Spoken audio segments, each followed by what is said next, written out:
Ok, salut tout le monde. Je profite d'être de retour dans la région pour vous montrer quelques petites plantes et vous faire une rapide visite de la serre et de la collection. Donc bon, ça commence un petit peu à repartir, hein. Il commence à y avoir quelques fleurs. Ici, on a une première zone avec des dionnées et quelques hybrides. Ensuite, là, c'est tout un tas d'hybrides que j'avais fait il y a quelques années. Je pense que c'est des hybrides de 2018-2019 qui commencent à être bien en fleurs. Ici, j'ai une autre zone avec des plantes plutôt à vendre, disponibles, dont je veux me débarrasser. Ici, on a la première zone avec des espèces que je veux garder, de collection en fait, mais qui sont pas encore très développées, pas très grandes. Donc voilà, elles sont un petit peu en observation en fait dans cette zone-là. Et ici, on a la zone principale où j'ai en fait tous mes pieds mères. Où les plantes sont les plus grandes et dans des gros pots en fait pour qu'elles aient la place de se développer.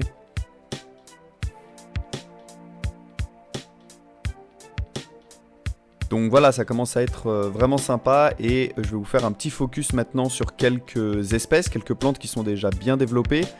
Évidemment, la première à repartir, c'est toujours Sarracenia aureophylla. On a aussi quelques hybrides, là, c'est des hybrides à base de Flava rubricorpora et de X cates bay, donc pareil, parmi les premières à repartir. Les dionnées sont pas mal, elles sont toujours un peu parmi les premières à repartir tout doucement. Bon là j'ai coupé les fleurs parce que je préfère couper les fleurs histoire de laisser les pièges se développer. Mais sinon les fleurs seraient déjà assez hautes. D'ailleurs je les ai pas toutes coupées. Et puis évidemment là c'est vraiment pour moi le meilleur moment, entre avril et mai c'est vraiment le meilleur moment pour les Drosera tempérés. Là on a des Drosera, enfin plusieurs clones, plusieurs variétés de Drosera binata, Drosera filiformis, etc. Donc voici maintenant un petit florilège des fleurs de Sarracenia avec l'identification pour bien vous montrer les différences. Donc on a d'abord Sarracenia leucophylla, ici c'est un clone un peu particulier qui a une petite tache comme ça jaune mais qui a une introgression de flava.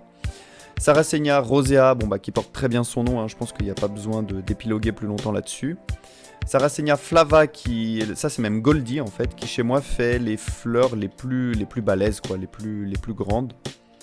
Sarracenia alata qui a les pétales d'abord jaunes plutôt pâles et au fur et à mesure que la saison avance, les pétales deviennent très blancs. Enfin, au fur et à mesure que la fleur vieillit, plutôt, les pétales deviennent très blancs et c'est super joli.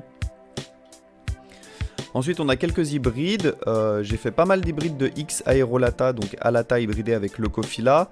Et on voit que les fleurs sont assez intermédiaires en fait. Elles tournent au rose, quoi, donc intermédiaire entre le rouge foncé et le jaune blanc. Certaines fleurs comme celle-là ont un liseré un peu plus clair comme ça sur le côté des pétales, mais la plupart sont quand même relativement roses.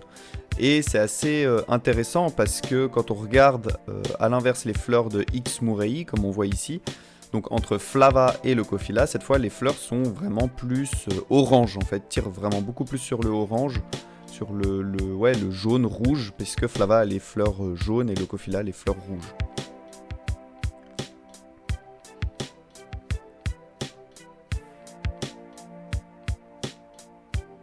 Alors, une petite... on dirait des fleurs de Sarracenia rubra, mais ça n'en est pas, hein. C'est des fleurs d'un hybride que j'ai fait entre Dentadelle et leucophylla. Donc un autre hybride un peu complexe, vous savez, c'est les hybrides avec les veines inversées. J'ai certains clones qui ont des fleurs très jaunes comme ça, on dirait un petit peu du alata ou du flava, et d'autres qui ont des fleurs très rouges, orangées. C'est assez marrant ce qui peut ressortir pour les hybrides complexes. Bon voilà, c'était vraiment une rapide vidéo juste pour vous montrer un petit peu où en étaient les plantes, vu que j'étais de retour dans la région. Et puis je vais essayer de vous en faire d'autres au fur et à mesure de l'année pour vous présenter un petit peu quelques clones et pour accompagner les articles sur mon site internet. Salut, salut!